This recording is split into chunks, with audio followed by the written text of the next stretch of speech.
السلام علیکم بچوں، آج ہم کلاس 7ویں سبجیکٹ اردو سبق آگے تین کہانیاں بچوں، آپ نے کہانیاں تو سنی ہوں گی، دادی اماں کی کہانیاں، نانی اماں کی کہانیاں، اور نہ جانے کس سے کون سی کہانیاں۔ آج آپ اس سبق میں 3 کہانیاں پڑھیں گے جو ہیں مختصر سی کہانیاں، لیکن آپ کو ان کا مطالعہ کرتے ہوئے بڑا مزہ آئے گا۔ لیجیے شروع کرتے ہیں 3 کا مطالعہ کرنا، پڑھنا۔ پہلی کہانی، چلاک بندر۔ کسی دریا کے کنارے ایک آم کا درخت تھا۔ اس درخت پر ایک بندر رہتا تھا۔ اس دریا میں ایک مگرمچھ بھی تھا، دونوں میں بہت دوستی تھی۔ مگرمچھ بندر سے ملنے کے لیے آتا تو بندر اسے میٹھے آم کھانے کو دیتا۔ کبھی کبھی مگرمچھ وہ آم اپنی بیوی کو کھلاتا۔ ایک دن مگرمچھ کی بیوی نے مگرمچھ سے کہا، تمہارا دوست بندر روز میٹھے آم کھاتا ہے، اس کا دل بہت میٹھا ہوتا، میں اس کا دل کھانا چاہتی ہوں۔ پہلے تو مگرمچھ نے انکار کر دیا، لیکن بعد میں اس کی بات مان لی۔ مگرمچھ بندر کے پاس گیا اور کہا، دوست، آج میرے گھر تمہاری دعوت ہے۔ بندر مان گیا۔ مگرمچھ بندر کو اپنی پیٹھ پر بٹھا کر لے چلا۔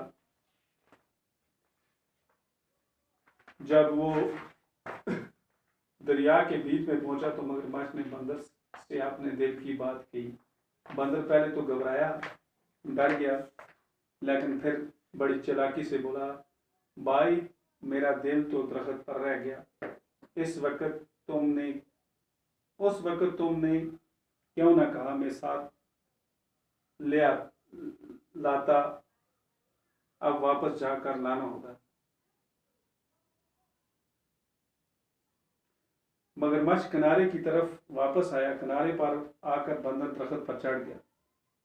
مگرمچھ انتظار کرتا رہا، دیر ہو گئی تو اس نے بندر کو پکارا۔ بندر نے کہا، دوست، تم نے مجھے دھوکہ دیا، میں اب دھوکے میں نہیں آؤں گا، تم جا سکتے ہو۔ مگرمچھ اپنا سموں لے کر چلا گیا۔ اس کے بعد بندر نے کبھی مگرمچھ کو آم نہیں دی۔ دوسری کہانی، ظالم بادشاہ۔ ایک بادشاہ بڑا ظالم تھا۔ ظالم ہو گیا ظلم کرنے والا۔ وہ اپنے ظلم کے لیے بہت بدنام تھا۔ بدنام وہ شخص جو خراب شہرت رکھتا۔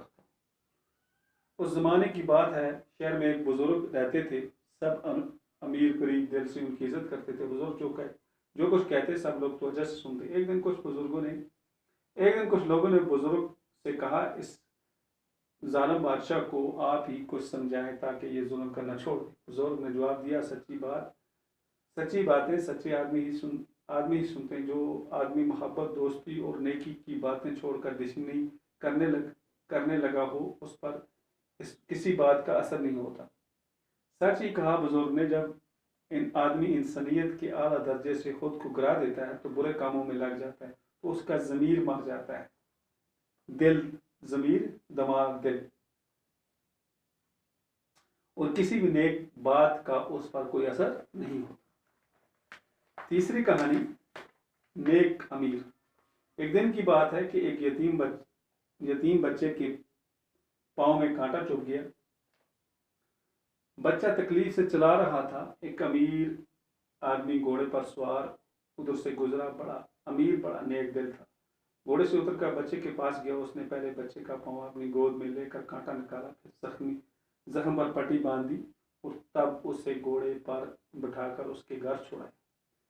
کچھ دن بعد اس امیر آدمی کا انتقال ہو گیا۔ کسی شخص نے خواب میں دیکھا کہ وہ امیر آدمی اللہ کا شکر ادا کر رہا ہے اور کتنا مہربان خدا کہ جس نے مجھے اپنے ایک سوکھے کانٹے کے بدلے جنت میں باغ دی۔ تو لفظ اور معنی، ظالم ہو گیا ظلم کرنے والا، ضمیر، دل، دماغ، مختصر، چھوٹا، مطالعہ کرنا، پڑھنا، یتیم جس کا باپ نہ ہو، بدنام وہ شخص جو خراب شہرت رکھتا، انتقال